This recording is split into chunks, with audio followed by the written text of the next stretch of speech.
Welcome back to another technical deep dive here in the debug zone. Today we're tackling a big question and breaking it down with insights from other users.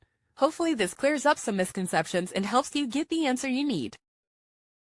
So buckle up, stay a little curious, and let's jump right in.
And that's a wrap.